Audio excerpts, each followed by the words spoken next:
As the NBA morphed from the golden era of the 80s to the new decade of the 90s, a shift of power became apparent as the old guard of Larry Bird and Magic Johnson gave way to a new crop of stars led by none other than the greatest of all time, Michael Jordan. Like Mike, if I could be like Mike, I wanna be like Mike. And yet, with every season that goes by, the 90s slander gets louder and more egregious. I want something else, not listening when you say. How did that decade go from eclipsing the popularity that the 80s began to being considered a trash decade to be forgotten by so many? A lot of people would point to the pace of the game, and indeed, it did go from a high of 97.8 to a crawl of 88.9 before creeping up in the last year of the decade to a 93.1. But what people might get confused about is that the aughts had even slower pace across the board, peaking at a slow 92.7, making the 90s look more like a track meet than a Sunday stroll through the park.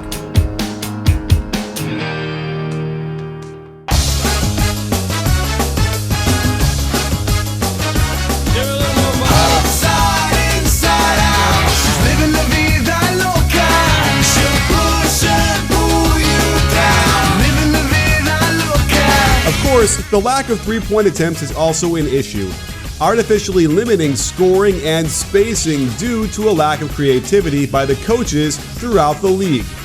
However, in the middle of the decade, we suddenly saw a 55% increase as the NBA experimented with a shorter three-point line. While we caught a glimpse into a more modern attack, it also served to slow down the ball movement even more and condense the spacing due to less space inside the arc. As a result, the scoring went down during this period, and they restored the line for the 97-98 season.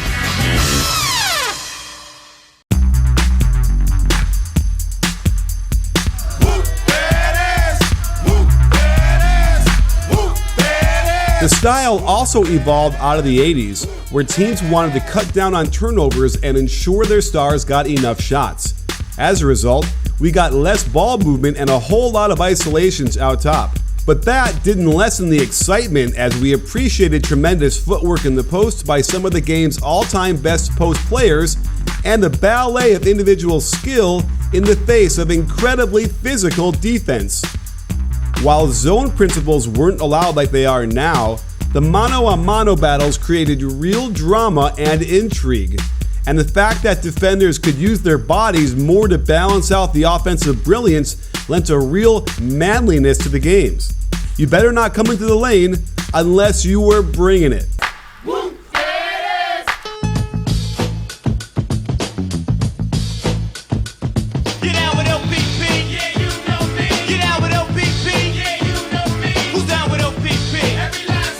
Another way to look at the 90s is to acknowledge how many Hall of Famers played during the decade. No fewer than 40 players that are now in the Hall laced them up and played on the court during this period. And in comparison, the 80s only had 35. And when you look at that list, we're talking some of the all-time greatest players at their position, going to battle nightly, putting on a show, but also going through the gauntlet of arguably the most physical era of the NBA. We're not just talking about Michael Jordan's brilliance as he mastered the triangle, or Charles Barkley's MVP campaign to get the Suns to the finals, or Hakeem Olajuwon winning 2 titles while cold embarrassing other Hall of Famers, or David Robinson's incredible skills and quickness for a big man. We still had some of the old guard who every once in a while could put on a show, like Larry Bird, Kevin McHale, and Robert Parrish in Boston. Magic Johnson carried his Lakers teams to an improbable finals in 1991. Dominique Wilkins had several monster years in the 90s. And even Bernard King put on one last incredible show to start the decade in Washington, reminding us how he could fill it up as well as anybody who ever played. Then you had Shaquille O'Neal burst on the scene, as agile as any big man in his size when he first started. and Jason Kidd began his on-court dominance without even having to score. On top of that, we get the seeds of stellar careers from players like Kobe Bryant with the afro.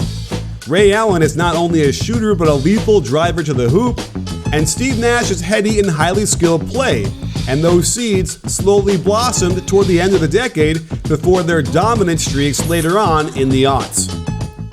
And let's face it, except for Dirk and Vince, every other player from this era is retired and losing their youthful appearance. A lot of them have shaved their heads to avoid revealing their bald spots, but you don't have to. Even if that hairline is just starting to shoot its own fadeaway, there's a solution, and it's called Hims. Their real doctors have come up with medical-grade solutions to treat hair loss, skin care, and sexual wellness. Their products are shipped direct to your door so you can save hours and avoid the awkward doctor's office visits. You can get a free trial month of Hims for just $5 right now while supplies last. This would cost hundreds of dollars if you went to a doctor or pharmacy. Click on the link in the description below for your free 1-month trial and start feeling good again about yourself, your game, and the NBA in the 90s. For some reason, the 90s also saw an explosion of basketball movies. Some rank at the very top of the list for best movies about the sport of all time, and many certainly rank at the very bottom as well. Arguably the best basketball movie is White Men Can't Jump, released in 1992 and featuring some cringe-worthy basketball skills, but capturing the playground spirit perfectly. Shut your anorexic, malnutrition, tapeworm having, overdose Dick Gregory, Bahamian diet drinking ass up. Leave me alone. And Hoop Dreams was released in 1994, a documentary following two high school players in Chicago over the course of years. It was nominated for an Academy Award and unquestionably should have won it. But we did have to endure air balls like Basketball, Air Bud, and Slam Dunk Ernest.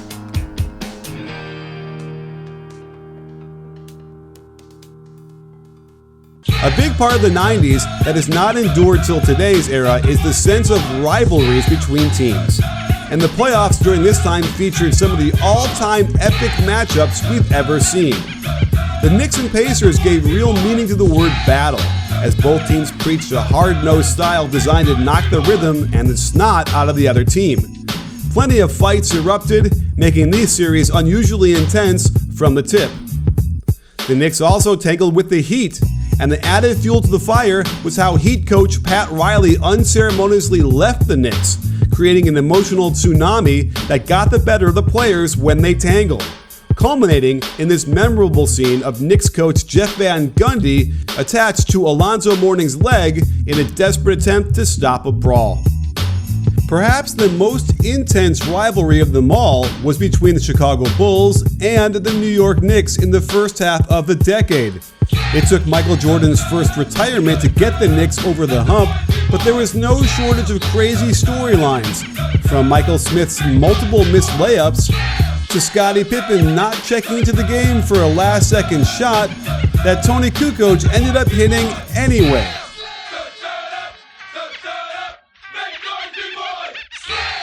This is how we do it. This is how we do it. La, la, la, la. What really should elevate the 90s in most people's eyes is the one team that dominated the competition for almost the whole decade, the Chicago Bulls. The strange thing about Sam Smith criticizing the 90s as weak was that he was a Bulls beat writer for the Chicago Tribune during this time, even writing a best-selling book on the team. Say what you will about the isolations and lack of ball movement, the Bulls were the one team running the triangle offense, which proved to be a ballet amongst all the plotting and physical styles run across the league.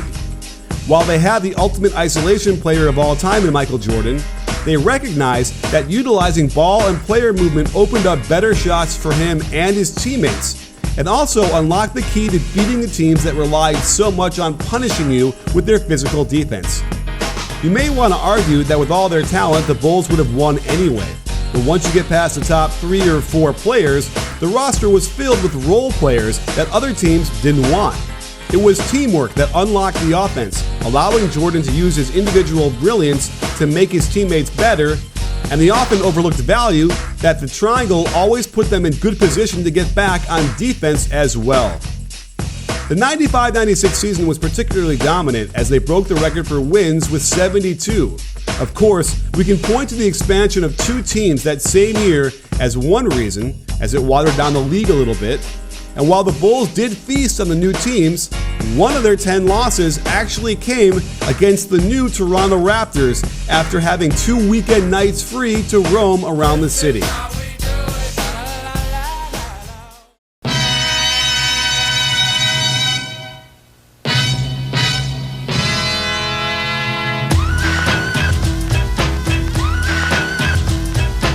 Most of the head coaches today were directly influenced by the 90s. And if you look around the league now, you'll see plenty of triangle action. Its influence is still alive and well in the pace and space 3-happy NBA we have today. Factor in the overwhelming amount of talent that graced the hardwood during this decade, and it's clear to see this time frame deserves a lot more respect than it's getting. So next time someone tries to argue that it was a weak decade, stand up, get in their face, and let them know how wrong they are. I came to get down, I came to get down. So get out your seat and jump around, jump around, jump around, jump around, jump up and get down. Jump, jump, jump, everybody jump, jump, jump, jump. Sports fans, make sure to hit the subscribe button and adjust your settings so you can get notified immediately when we drop another great NBA video. Let us know how you feel with a thumbs up and a comment. After all, at BBallBreakdown, we're not a channel, we're a conversation. You in?